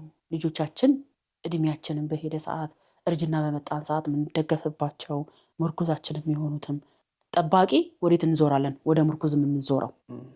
ስለዚህ ደግሞ ብዙ ጊዜ ለልጆች የምንሰጠውን ጊዜ ነው የምናርፍበት። ዛሬ ግን ይሄ ነገር እንደዚህ ነው፣ ይሄ ነገር እንደዚህ ወጥቷል፣ ይሄ ነገር እንደዚህ ገብቷል፣ እኔ ጥፋተኛ ነኝ ልልን ይገባል። ወላጆች እኔ ነኝ ጥፋተኛ እኮ። እኔ አሁን ለምሳሌ የኔ ልጆች አሁን ብዙም በዚህ 10 ዓመት ማለት ብዙም እንትን ያለ ነገር ላይ አይደለም። ግን ምንድነው የሆነ ነገር እንኳን ከተፈጠረ የቱ ጋር ነው ያጠፋሁት እላለሁ። ከዛ ዲስከስ ቁጭ ብለን እናወራለን። መሆን የሌለባቸው ነገር እናወራለን። ግን ሳልነግራቸው የቱ ጋር የዘለልኩት ሳላቸው ብዬ ራሴን ነው የምፈልገው ቦታዬ። ከዛም በኋላ ተነጋግረን ይሄ ነገር እንደዚህ ነው ከተባለ ተነጋግረንበት ስቴፕ ከዘለሉ ይነገራል። የማይሰማ ከሆነ ቀጥታ ወደ ዱላ ነው የሚገባው፣ ወደ ቅጣት ነው የሚገባው። ከዛ ቅጣት ከተገባ በኋላ ያን ነገር ዞሮ ተብሎ ያን ነገር ዳግመኛ እንመለስበትም ከንግግር ካለፍን። ለምን ብትል ራሴን ጠይቃለሁ። ራሴን ብዙ ጊዜ ይሄ ነገር እንደዚህ ነው እኮ እማዬ እንደዚህ ተፈጥሮ ወላጅ እንደዚህ ግብር ጥስዩ ምናምን ከተባለ የቱ ጋር ነው እላለሁ። እንኳን ከፍ ብለው አይደለምና እኔ ራሱ የቱ ጋር ነበረ የሳትኩት፣ የቱ ጋር ነው ሳልነግራቸው ያለፍኩበት መንገድ እላለሁ። ራሴን ጠይቀዋለሁ። ከዛ ይሄ ነገር እንደዚህ ነው ይሄን ነገር እንደዚህ አውርተንበት አልነበረም እንዴ? አዎ እማዬ አዎ ልክ ነሽ፣ እንደዚህ እኮ ብለሽ ነበረ። ለምን ታዲያ እንደዚህ ሆነ? በቃ ይሄ ነገር እንደዚህ ሆነ ይሉኛል። እሺ ለሁለተኛ እንዳይደገም ተባብለን እናልፋለን። ተመልሶ 3ኛ ዙር ላይ ከተነጋገረ 4ኛ ዙር ላይ ዶላ ነው የሚጠብቀው። ለምን ብትለኝ ግዴታ ወደ መስመር ማስገቢያ እሱ ነው። እንዳልኩ ከአብዛኛውን በሚፈልጉት ነገር ነው የምታወዳደራቸው። በትምህርታቸውም ጥሩ ነገር ላይ ግንዛቤያቸው ጥሩ ነገር እንዲሆን ተምረውም ሆነ ምንም ሆነ ባገኙት ነገር ላይ ላለው ነገር ላይ ክብር እንዲኖሯቸው የሚሰሩትን ስራ ላይ ክብር ኖሯቸው እንዲራመዱበት አሁን ነው የምታንጻቸው። ስለዚህ ደግሞ ጊዜ ለሁሉም ነገር ወሳኝ ነው። እንግዲህ ያው የሰው ልጅ በተለያየ መንገድ ሲያልፍ ይፈተናል። አንቺም 4 ልጆች ወልደሻል። አሁን በመልካም ነገሩ ልጆች 10 ዓመት ደርሰዋል። ብዙ የሚያስቸግሩበት እድሜ ላይ አይደሉም። እንደው ግን በእነዚህ 10 ዓመታት ውስጥ እነዚህን 4 ልጆች በአንድ ጊዜ የተወለዱ 4 ልጆችን ለማሳደግ በሄድሽባቸው መንገዶች ገጠመኝ የምትዩ ፈተና ወይም ደግሞ በጣም እነዚህ ጊዜያቶች ፈትነውኛል የምታያቸው ጊዜያቶች አሉ? ቅድም እንደገለጽኩልህ ወላጅ መሆን ትንሽ ይከብዳል የምልህ በቃ ወራት ላይ እሱም ቤት ውስጥ ነው እኔን ሲያግዘኝ ምናምን በቃ የውጭ ነገር ምናምን ቀረ እና ልጆቹን ምናምን ለመንከባከብ ምናምን እና በቃ የሆነ ሰዓት ላይ በቃ ምን ብዬ ልንገርክ ለልጆቹ እንካችሁ የምለው ነገር አጣሁኝ እና በቃ በጣም ውስጤን በጣም በቃ ብቻ ግን እኔ እንጃ ማለት አንዳንድ ጊዜ ያው ወላጅ ስትሆን ነው የሚቆርጡ ህመሞች የሚሰማክ እና ልጅ ራቤን ብሎ ሳስጠው ስትቀር በጣም ይከብዳል እና ያን ጊዜያቶች እኔ እንጃ ማለት በጣም ፈትነውኛል ብዬ አስባለሁ። ለምን ብለህ ብትለኝ መጥፎ ጊዜያቶች ነበሩ። ወተህም እንደዚህ ነው ብለህ እንዳትሰራ ምን እንዳትልም ለማተዋቸዋለሁ። ለማንስ ጥዬ እንትን እላለሁ። ያው ቅድም እንደገለጽኩልክ እነሱ ነፍስ ዘርተው ያለውን ክፉ ደግ ምናምን እስከሚለዩልህ ድረስ ግዴታ በዚሁ ወደፊት ወደኋላ ወደፊት ወደኋላ ወደፊት ወደኋላ እያልክ ትገባለህ። እኔ አሁን ላይ ወጥቼ ስራ እሰራለሁኝ ብዬ ብልም 50-50 ነው የምትሆነው፣ 50-50 ነው የምትሆነው። ልብህ ወደ ቤት ይሰቀላል። እዚህ ጋር የምትሰራው ስራ ደግሞ ትኩረት አንተን ይፈልጋል። ያም ስራ አንተን ይፈልግሃል። ምክንያቱም ዛሬ የሰራኸው ነገር ነገ ደግሞ ሰራ፣ ነገ ደግሞ ሰፋ፣ ነገ ደግሞ ሰፋ እያደረክ ነው የምትሄድበት። ያንን ነገር ካላደረግ ያው ተመልሰህ እዛው ክስረት የሚባለው ነገር ላይ ነው የምትገባው።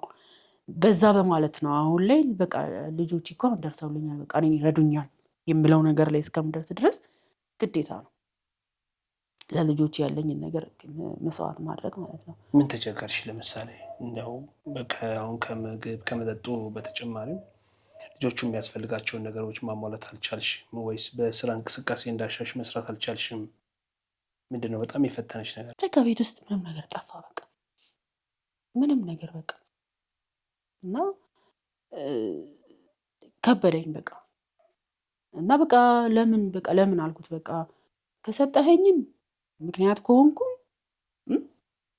ለምን አንድ ላይ ለምን አልሆነም? በቃ ለምንድን ነው በቃ ሰተኸኝ እንዲህ ለስቃይ መፈጥራቸው ለምን? በቃ እና እኔን ወይ አጀግነኝ በቃ ለምን ብትል በቃ ማለት የልጆች ጥያቄ በጣም ይከብዳል። የልጆች ጥያቄ ስለ በቃ ማለት አሁን ለምሳሌ የሚበሉትን የሚጠጡትን ነገር ገግ ለመስጠት ለራስህ በራሱ ራሱን የቻለ ህመም ነው። ያመሃል እንደ እናት ስትሆን እና እነዚያ ጊዜያቶች በጣም እኔ እንጃ ማለት ከምነግርህ በላይ እኔ እግዚአብሔር ይመስገን ብዬ የምለው ነገር እሱ እውቀት ሆኖኛል፣ እሱ መንገድ ሆኖኛል፣ እሱ ብርታት ሆኖኛል። በእሱ ቸርነት አለን በቃ እንጂ አሁን ለምሳሌ ይሄ ነገር ምን አንተ አሁን ላይ ራሱ በዚህ ሁኔታ ይገፋል ብለህ ታስባለህ? የቀን ስራ ሰርቶ መጥቶ የኑሮ ውድነቱ አለ። ልጆቹ ደግሞ እያደጉ ነው፣ ፍላጎታቸው እየጨመረ ይመጣል።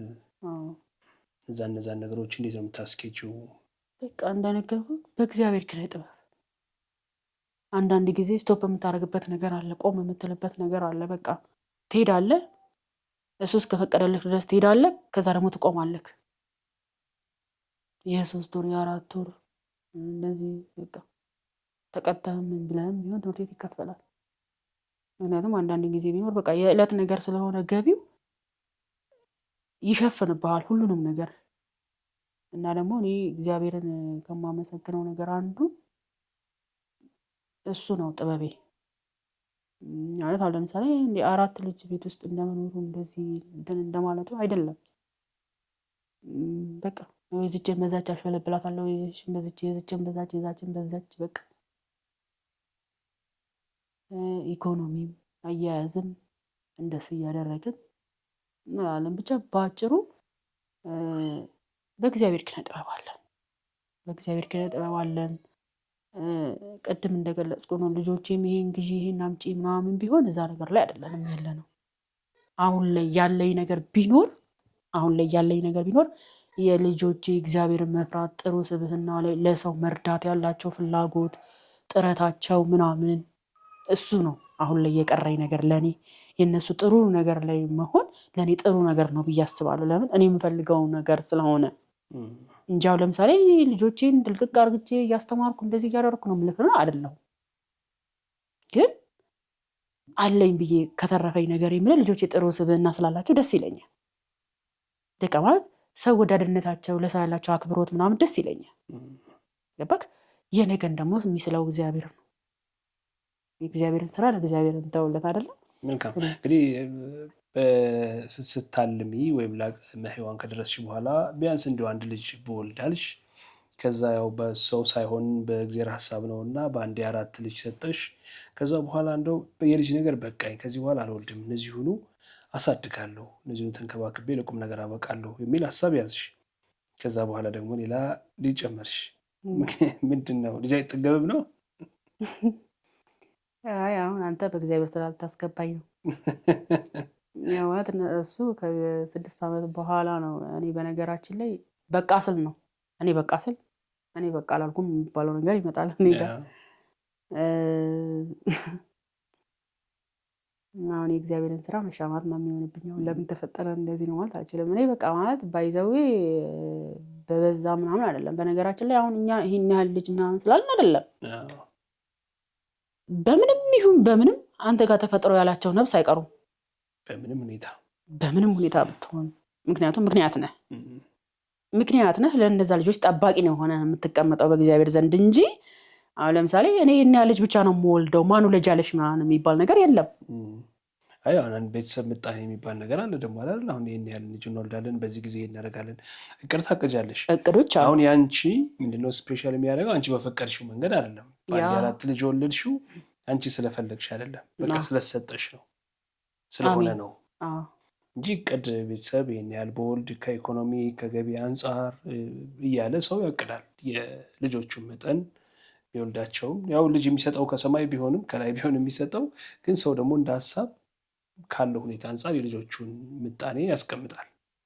እሱን ለማለት ፈልጌ ነው እንጂ ደግሞ 4 ልጅ ከወለድሽ በኋላ ከ4 እንደገና ወደ 5 ልጅ እንደውም 4 ልጅ ብቻ ነበር ይመስለኝ አይደል? ያው ስልክ አሁን ለምሳሌ እኔ አሁን በዚህ ዙሪያ ላይ ነገርኩት እንደዚህ ነው ማለት አልችልም። ግን እኔ በራሴ ምናምን አለው መሰለክ ልጅን በቃ ሁሉን ነገር ሰተኸው በንጹህ ነገር አንጻፍ ብታሳድግ ነው እንጂ ትንሽ ይሁን ትልቅ ይሁን በቃ እኔ በነገራችን ላይ በቃ አንተ ያደግክበትን ኤጅ ልጅ አይለፍ ባይ ነኝ። ጠይም አይደለሁም ወዳድም አይደለሁም ማለት ልጅ መውለዱ ግን እሱ ተፈጠር ብሎት እኔ ማህፀን ላይ ከተፈጠረ ሰው መግደልም ኃጢአት እንደሆነ አውቃለሁ።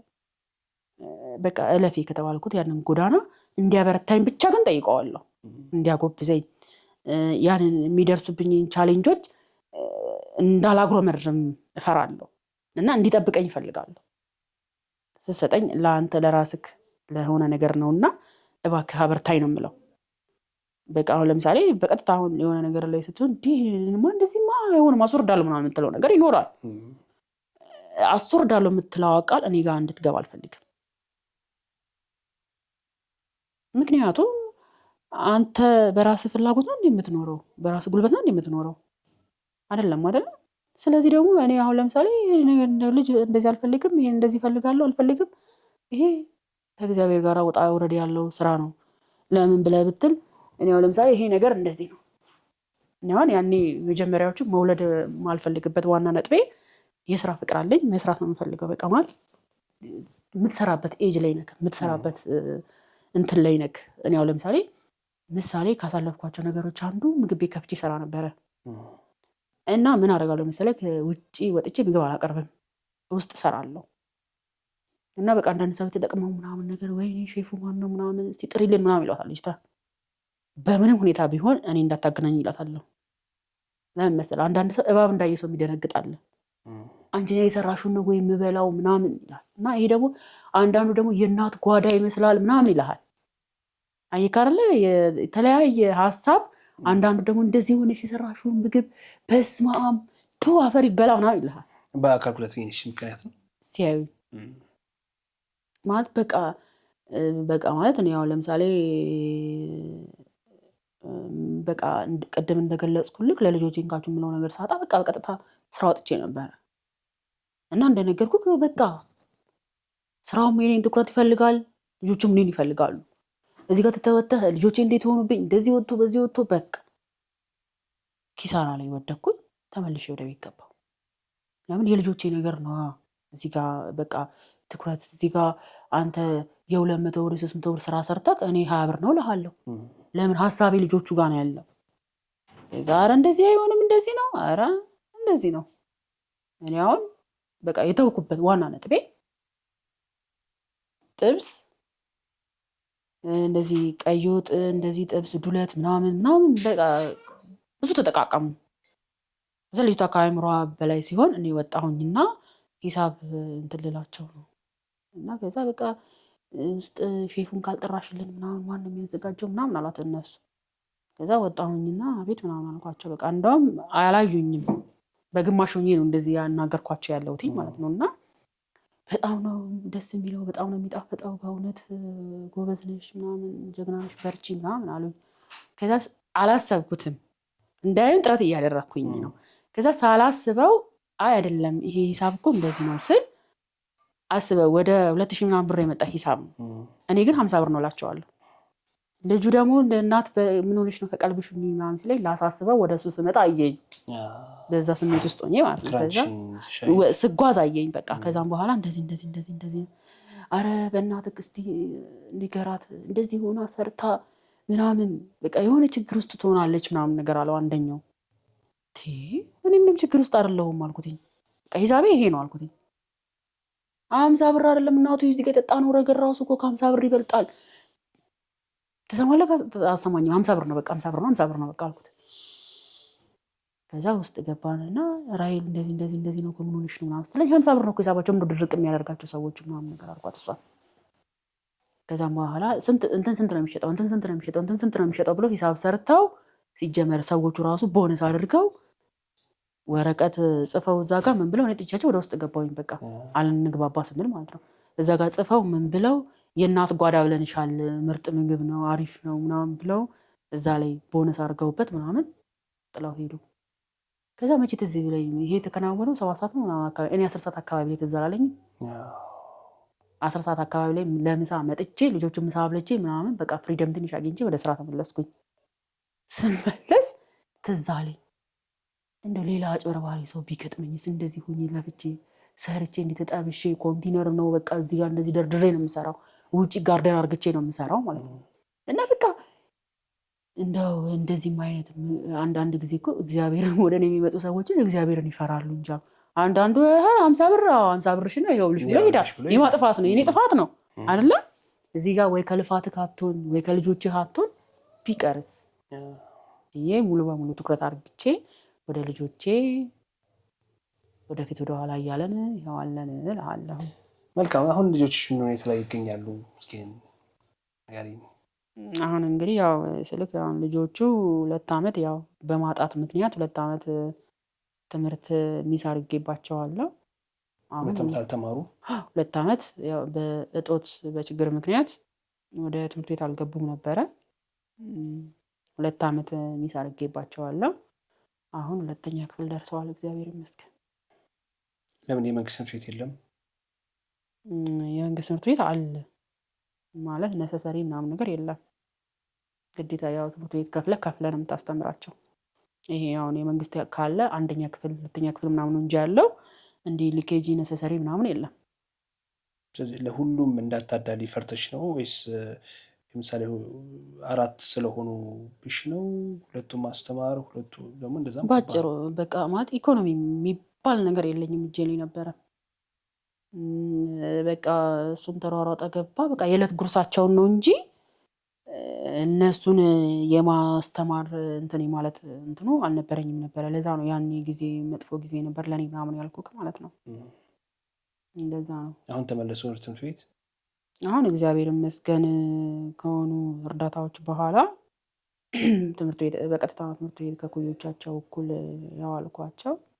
ከዛም በኋላ ነው የገቡም እየተማሩም ያሉት ትምህርት ገበታ ላይም ከዛን ጊዜ ወደዚህ በኋላ ነው የገቡት። እንግዲህ 4 መውለድ ይታወቃል በአንድ ጊዜ። ይህን የሚያውቁ የአካባቢ ሰዎች ይኖራሉ፣ ይህን የሚያውቁ የከተማ አስተዳደር ሰዎች ይኖራሉ እና ሊያግዙሽ ጥረት አላደረጉም ወይስ አንቺ አልጠየቅሽም? እኔ ማለት እንደነገርኩክ የአካል ጉዳተኛ ልጆች እንዲባሉም አልፈልግም ብዬ ስልክ በመስራት ነው በመስራት እና ምክር ቤት ከንቲባውን ለማነጋገር ራሱ ብዙ ጊዜ ሞክራለሁኝ። ግን ያው በቃ ደጅ አያስገቡህም። በቃ ብዙ ውጣ ውረዶች አሉ እና ያለመሰልቸት ከዚህ በፊትም ለ2 ወር ነው ምናምን ተመላልሻለሁ። በቃ ማለት መደረግ ያለበትን በብድርም ይሁን በምንም ቢሆን በኩል አስገብተውኝ ለመስራት ስለምፈልግ እንድሰራ ማለት ነው ሞክሬያለሁኝ። ግን አልቻልኩኝ። ያው ከውጭ ነው ገና የምትመለስበት ማለት ነው። ያም ብዙ ነገር ይጠይቃል። እዛ ጋርም ለመገናኘትም ብዙ ነገር ይጠይቃል። ግን አሁን ባለሽ አቅም ግን ለማስተማር ጥረት እያደረግሽ ነው? ያው ማለት በቃ እንደ ልባቸው እንዲህ ድልቅቅ ብለው እንደዚህ ያሉኝን ነገር እንትን እያልኩ ነው ምናምን ብዬ ባልልም በቃ ትምህርታቸውን እንደነገርኩ ቅድም በቃ እስከ 5 ወር ድረስ የሚደረብበት ጊዜ አለ። ግን በቃ ትምህርት ቤት ያለውን ነገር አይቀርም ወይም በሆነ ነገርም ወይ በሆነም የሆነ ሰዓት ላይ የሆነ ነገር ወይ በደንብ ይገኛል ወይ ደግሞ የሆነ ሰዓት ላይ በደንብ ይቀዘቅዛል። በተገኘ ሰዓት ላይ ደግሞ ግን ግዴታ ቅድሚያ የምንሰጠው ለትምህርቱ ነው። እንዳልኩ ነገሮችን እንደዚህ በቃ እግዚአብሔር ጥበብ ሆኖኝ ይመራለሁ ያልኩህም ቤት በብዛት በኢኮኖሚ እንትን እላለሁ ይይዛለሁ። በቃ አንድ ጊዜ የሆነ ነገር ሲገኝ በቃ አሁን ለምሳሌ ጤፍ ከገዛሁኝ በቃ ያችን ነገር ማገዣ ምናምን እያደረግኩኝ አራዝማለሁ። ለሱ ትንሽ ተንፈስ ሲል የትምህርት ቤት ክፍያ ይከፍላል ማለት ነው። እና እንደዛ ነገሮች እያደረግኩኝ እግዚአብሔር ይመስገን ያው እንግዲህ ወደፊት ወደኋላ በአሁን ሰዓት ሁለቱም ሰዎች እየሰሩ የገቡትም ይከብዳል። አሁን ላይ የኢኮኖሚ ነገር ይሄ ነው የሚባል ነገር አይደለም። ያልደረሰበትም ሰውም የለም። ሁሉም ነዋሪ ነው እዚሁ ኢትዮጵያ ውስጥ። ስለዚህ ደግሞ እኔ ከሌላው ሰው አልከበደኝም ማለት ነው። ምክንያቱም ቤት ቁጭ ብዬ ያለ ስራ ቤት ቁጭ ብዬ አልከበደኝም ማለት ከምናገረውና ከምለው በላይ ከብዶኛል። ግን አንዳንድ ጊዜ ለልጆች በምንም ሁኔታ ውስጥ ፈገግ ማለት ግዴታ ስለሆነ ብቻ ትኖራለህ። እንደዛ ነው።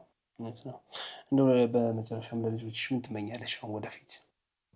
በቃ እኔ እንዳየው እንደዚሁ ከኔ ጋር እፍን ብለው በቃ ተፋፍነው ያሉትና በቃ ቦርቀው የሚጫወቱበትን ነገር ነው የምፈልገው። መስራትም የምፈልግበት ዋና ምክንያቴም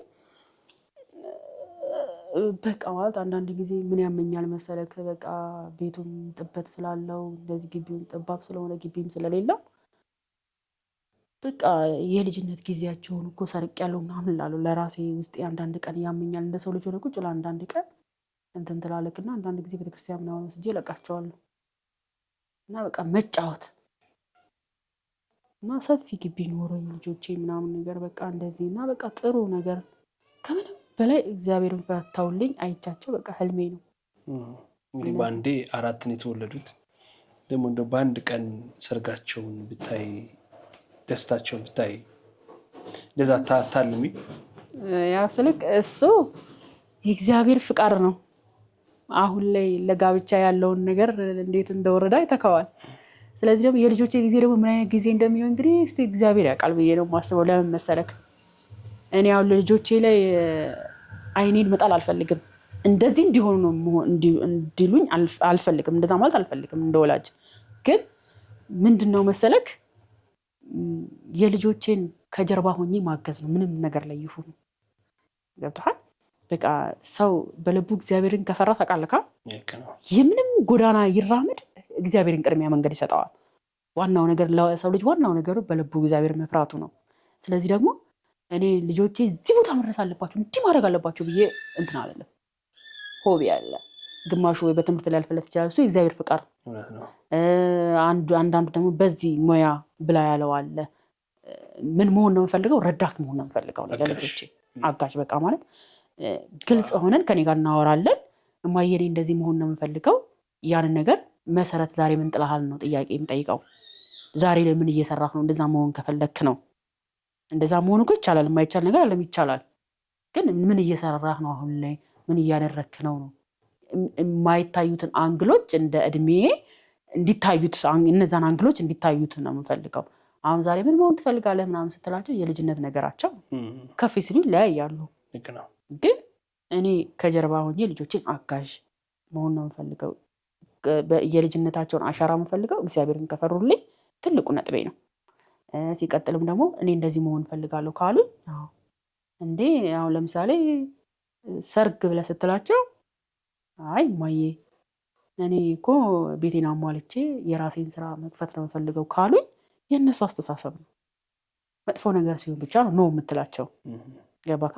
ስለዚህ ደግሞ ይሄ ነገር እንደዚህ ነው ካሉ አይ እማዬ እኔ ለድሃ ማብላት ነው የምፈልገው ካሉ የራሳቸው ሀሳብ ነው። ግን ልጆቼ ነፍስ ከዘሩልኝ በኋላ ግን ጥሪት የሚባለውን ነገር እንደኔ የሚራመድበት አለ ብዬ አላስብም። ምክንያቱም ተፈተው የተለቀቀ ጥጃ ታውቃለህ። እንደዛ ሆኜ ልጆቼ በምንም ስራ ሁኔታ ውስጥ ይሁኑ ከጀርባ ልጆቼ ኢንቨስት አድርጌ መርዳት ፈልጋለሁ። በቃ ማለት እየተወያየክ እየሄድከው ነገር ፈስም ቢሆን አይገባም አይደለም የሚባለው ከተወያየክ። ስለዚህ ደግሞ እኔ ልጄ ሊስትሮ መሆን ፈልጋለሁ ካለኝ አበረታታዋለሁ። ሆቢክ ሲሆን ነው ውጤታማ የምትሆነው። ልጁ ሊስትሮ መሆን ፈልጎ እኔ ዶክተር መሆን አለብህ ብዬ ማነቅ አልችልም። እችላለሁ? አልችልም። የብዙዎቻችን ጉዳት ይሄ ነው። ህልማችንን ግብ ሳንመታ የቀረንበት ዋና ነጥባችን ማለት ነው። ስለዚህ ደግሞ ሊስትሮ ቁጭ ብሎ ጫማ መጥረግ አይደለም፣ ጥበብ አለው። ጥበቡ ምንድነው? ሆቢው ሲሆን ያንን ስራ እንዴት አርግቼ ከፍ አርግቼ አሳድገዋለሁ፣ እንዴት አርግቼ ወደ ዘመናዊ ቀይሬ ወደ ማሽን አደርገዋለሁ የሚለው ነገር ሆቢክ ሲሆን ነው። ከውስጥ ሲሆን ይሰራል፣ ይሆናል፣ ይሳካል። በቃ ተውሰህ ያመጣኸው ነገር ግን የሆነ ቦታ ላይ ስታክ ማድረግህ አይቀርም፣ ውድቀት ያመጣል። ይሄ ልጅ ደግሞ አልባሌ ሆኖ የሆነ ቦታ ላይ ከሚቆምብህ እሱ በፈለገው መንገድ ሄዶ በፋብሪካ ጫማ ተጠርጎ የሚወጣ ሰው ቢሆንስ ይሄ ልጅ? ስለዚህ ልጆቼ በፈለጋቸው መንገድ ሂዱ ነው። አዎ በቃ ማለት ምን ከጀርባ ሆኜ ኖ የስ እያልኳቸው ባልፍ ይሻለኛል። ለምን ብትለኝ ሆቢክ ሲኖርክ ነው የፈጠራ ክህሎትም የሚባለውን ነገር የምናየው። ሀገር አደገም የሚባለው ቢያንስ የብዙ ኢንዱስትሪዎች ባለቤት ስትሆን ሀገር አደገም የሚባለው። ስለዚህ ደግሞ ሶዋት ይሄ ልጅ ዛሬ አንተን እንደዚህ ያሳድግ ጫማ ጠራጊ ምናምን ልንለው አይገባም። ገባና አይገባንም። ስለዚህ ደግሞ ያንን ነገር ከዛች ጋር ዝቅ ብሎ ተነስቶ ሶሉ በምን ያህል መጠንም ሲወለወል ምን ሲሆን መጸዳት አለበት፣ የላይኛው ክር ሲጸዳ እንዴት መሆን አለበት ምናምን የሚለውን ነገር እቺን ጽንሰ ሐሳብ ይዞት ነው ወደ ፋብሪካ ድረስ ሄዶ እግርህን ቆም ብለህ ጠረቅ አድርገህ ትገባለህ። የሰው ድካም ወደ ምን ይቀየራል? ወደ ፋብሪካ ይቀየራል ማለት ነው። እንደዛ በቃ እንጂ እኔ ለምሳሌ የሊስትሮን ዝቅተኝነት ለልጆቼ ማስተማር አልፈልግም። ስራ ክቡር ነው። ስራ ክቡር ነው። መጀመሪያ ማነህ፣ ምንድነህ፣ እንዴት ነው አመጣጥህ፣ በምን ተነስተህ ልትነቅጭ ትችላለህ? አትችልም። እኔ ለምሳሌ ተምሬያለሁ አልተማርኩም ምናምን አልልም። ለእኔ ብቻ ነገሮችን ካለሁበት ነገሮች የሚያሻግረኝ ነገሮችን እኔ መስራት የሚጠበቅብኝ ቦታ ነው ወይ ብዬ ራሴን ጠይቀዋለሁ። እችለዋለሁ ወይ? አዎ እችለዋለሁ። ስብዕናዬን የሚነካ ነገር አይደለም ወይ? አዎ። የሴትነቴን ነገር የሚነካ ነገር አይደለም። በቃ እሰራለሁ፣ እቀጥልበታለሁ ያንን ነገር። መልካም፣ በጣም አሪፍ ነገር የነገርሽን በእውነቱ ከልብ እናመሰግናለን። ያው ሀሳብሽ፣ ህልምሽ የሚሳካበት ልጆችሽም እንግዲህ በአንድ የአራት ሆነው እንደተወለዱ ለቁም ነገር ሆነው በቅተውልሽ ፍሬያቸው እንድታይ እንመኝልሻለን እኛም በበኩላችን። አሜን።